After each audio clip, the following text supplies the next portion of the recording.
This is Jeremy Sports Network coming to you live. Hey, you guys.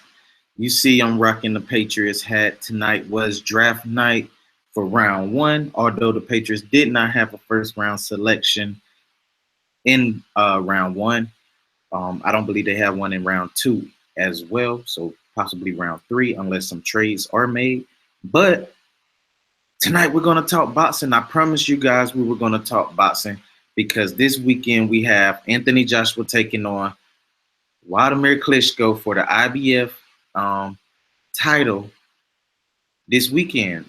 This is going to be phenomenal, man. This is UK's biggest heavyweight fight ever in the UK. Ever. You got 18-0 with 18 knockouts in Anthony Joshua. You have 64-4 in Wladimir Klitschko, who won 22 straight fights before losing to Tyson Fury on a unanimous decision. Lost to Tyson Fury, where a lot of people question Klitschko in that fight against Tyson Fury. And that's what we're going to talk about in this prediction show, because tonight I'm going to make my prediction on who is going to win this fight. But starting with Anthony Joshua, I want to talk a little bit about Anthony Joshua first. Anthony Joshua, man, he is coming up through the rankings. He's world champion right now. But with Anthony Joshua, man, Anthony Joshua really, to me, has proven himself more so than what Deontay Wilder may have done, with Deontay Wilder being a WBC world champion here in the United States. But the thing is, when I look at resumes and I compare resumes, when I look at what Anthony Joshua have done so far, Anthony Joshua, let's go through his last, we'll say 7 fights, right? His last 7, right? So let's start with Eric Molina. He beat Eric Molina. He beat Dominique Breazeale. And all these are by knockout now. He beat Dominique Breazeale. He beat Charles Martin. He beat Dylan White. TKO Dylan White. Are you serious? Gary Cornish, Kevin Johnson, Rafael Pumalov, Jason Gavin. I mean, come on.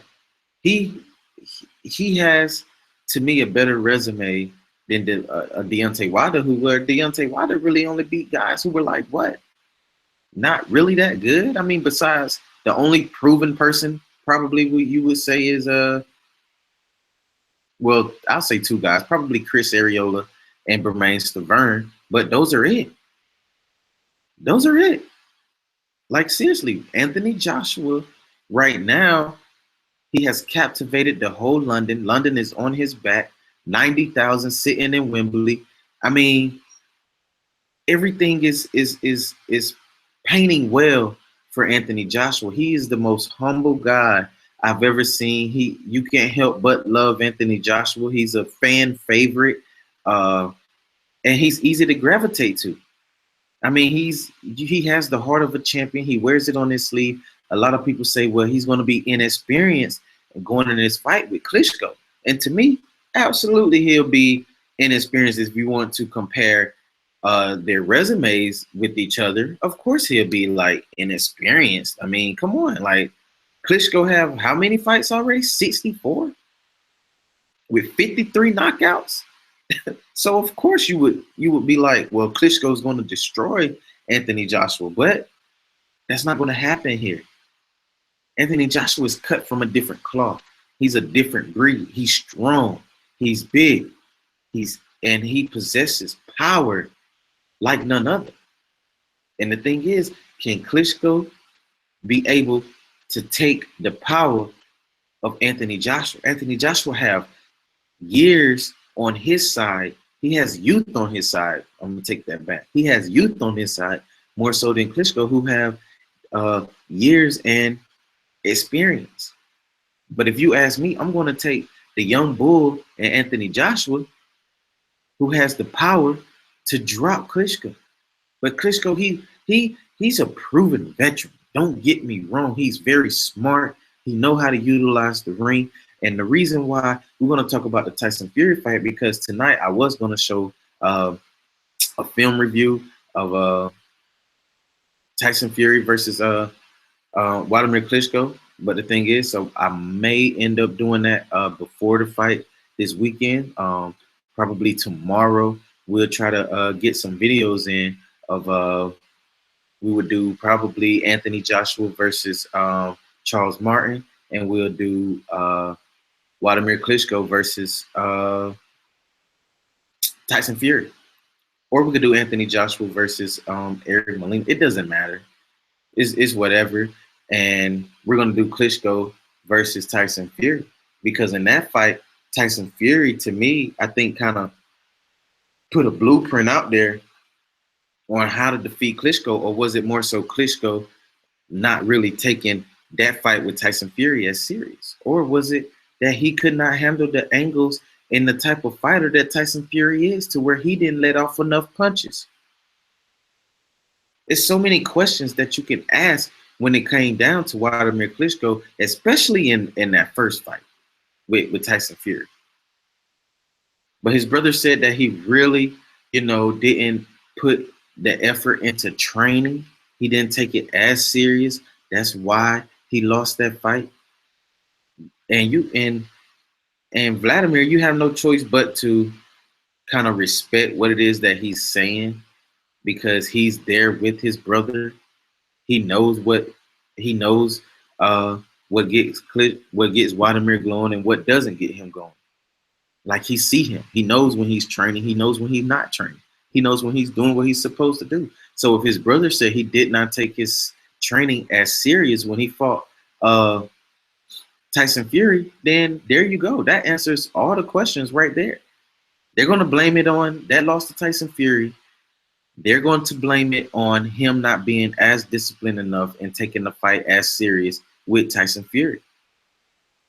So if that's the case, when you come back and you fight somebody like a Anthony Joshua and go ahead and fight Joshua for the title, to me, I believe Joshua possesses enough in order to stop Klitschko.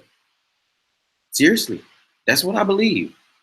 He does enough. He's going to do enough to stop Klitschko. He has the town on his back and 90,000 people. He has power on his side. And also, he has, to me, he looks a lot stronger. If this fight go to the distance, Klitschko has an opportunity to win this fight if he let his hands go. He have to let his hands go. There's only one way for Klitschko to get done what it is that he needs to get done in order for himself to be successful in this fight. But the thing is, man, it's just going to be, it's going to be awesome, man. Like seriously, like UK, they are really getting some good fights their way. With Errol Spence going over to the to fight Kell Brook in Sheffield for his title, you have not only Errol Spence, but you have Gervonta Tank Davis going over to defend his title against Lynn White. It's so much that is happening over there for you guys that are really good fights. UK fans have nothing to really worry about because you guys are getting the good fights. And we're getting good fights over here as well in the States. But at the same time, we have world champions going over there to defend their titles. And the thing is, if Klitschko gets knocked out by Anthony Joshua, that makes him, to me, that makes him king of the division until Tyson Fury comes back and actually lose in the ring more so than losing the way that he lost. The things that he lost, his championship belts that he lost, that he had to vacate. It's just so much you have to ask yourself.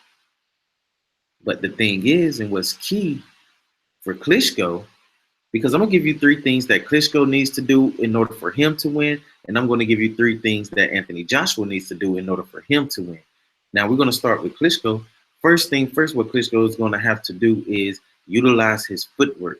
We've seen him in his public workout to where he seemed very loose. He seemed more agile than what he usually was accustomed to. And you could just tell that he is in great shape and he feels really good about himself. Now, of course, this weight is going to be uh, in a heavyweight pretty much set up, because in heavyweight you really don't have to worry about weighing in. But with these fighters, man, they take their bodies seriously. They put in the work, they work out, they do it exactly everything they're supposed to do. So if Klitschko could utilize his footwork to where he seemed as though that's where he's headed to doing in this fight, then he should, that gives him somewhat of an advantage to win. The second thing that Klitschko needs to do is um, be able to keep Anthony Joshua up inside, like stay inside of Anthony Joshua. Don't give Anthony Joshua any kind of room to where he has to extend his punches to where if he do connect and he's extending his punch, it's all the way out. Like you follow what I'm saying? Like he can really put you out if he extend a full punch towards you. And that's the scary thing right there. That's the scary thing. And the third thing that he needs to do in order for himself to be successful is outbox, outwork Anthony Joshua. If he outbox and outwork Anthony Joshua, man, Klitschko could really win this on the cards. Really. He could take Joshua in the deep waters that Joshua never been in before. Anthony Joshua only really hasn't been past the 7th round. Anthony Joshua has not been past the 7th round. So if Klitschko can take him in the deep waters to where he never been before, man, is that trouble for Anthony Joshua? A lot of people not talking about that. But I'm gonna give you three keys to victory as well for Anthony Joshua. What Anthony Joshua has to do in order for him to be successful, and what Anthony Joshua has to do in order for him to be successful. One is cut off the ring with Klitschko. Cut him off, because if Klitschko is trying to utilize his footwork and move around the ring, cut him off, and you have to put your hands on him. Seriously, you're gonna have to get off your punches. Don't sit there and try to wait for that one punch to land on him, because Klitschko is very skilled. He's very smart. Think about that.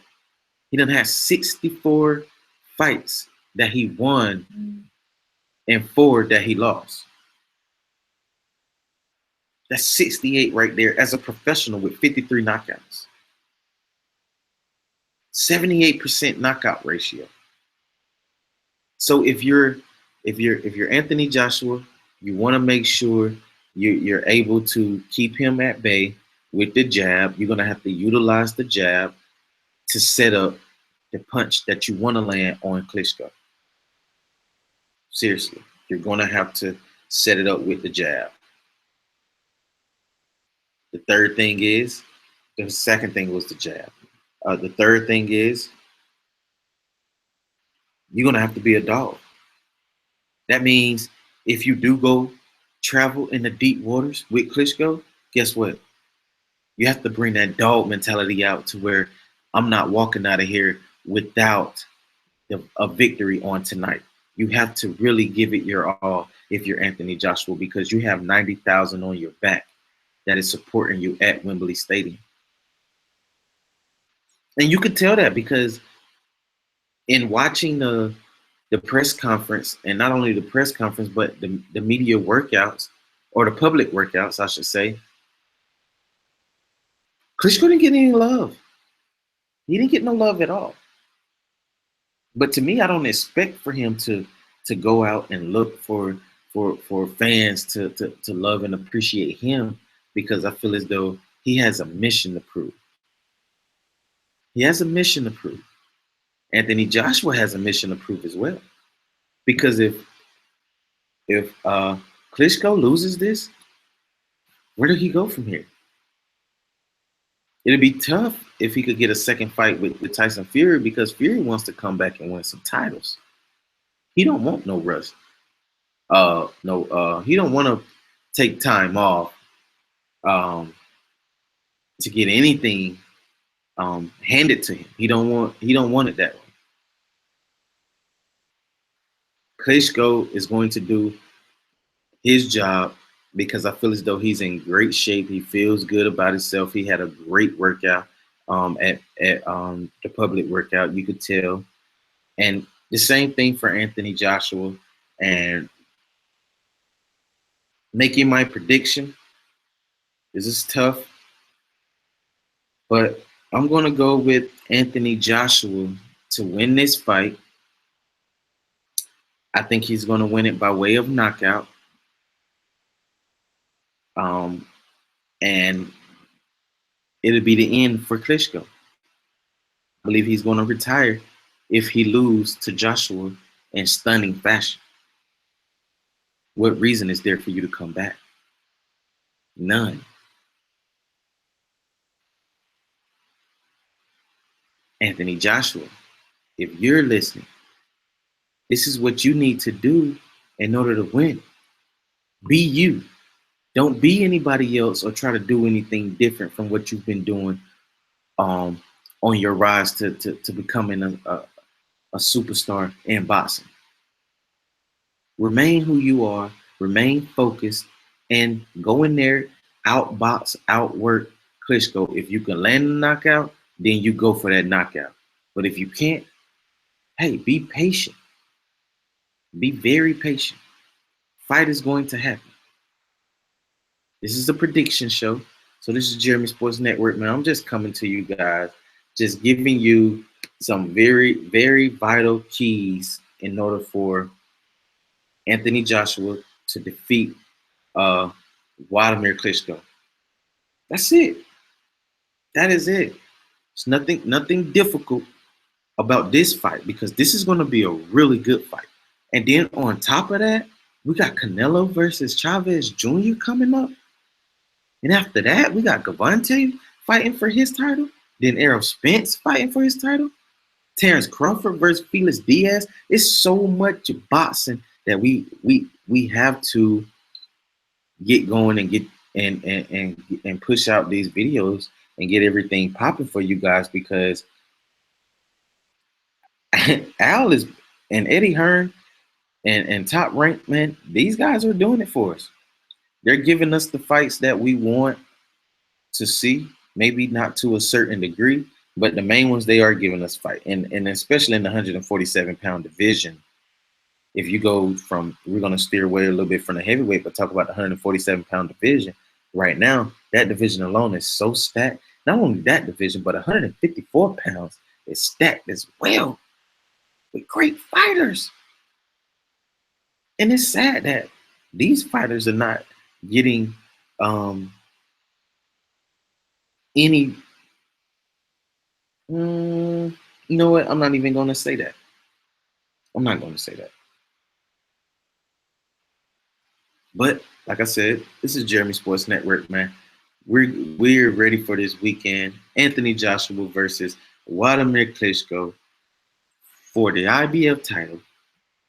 Hey, what more is that you can say? Anthony Joshua, do your thing on this Saturday at 4:00 p.m. live on Showtime. In case you guys didn't know, make sure you follow me on social media at Jeremy Sports Network at Facebook and also on YouTube at Jeremy Sports Network. This is Jeremy Sports Network signing out. Peace.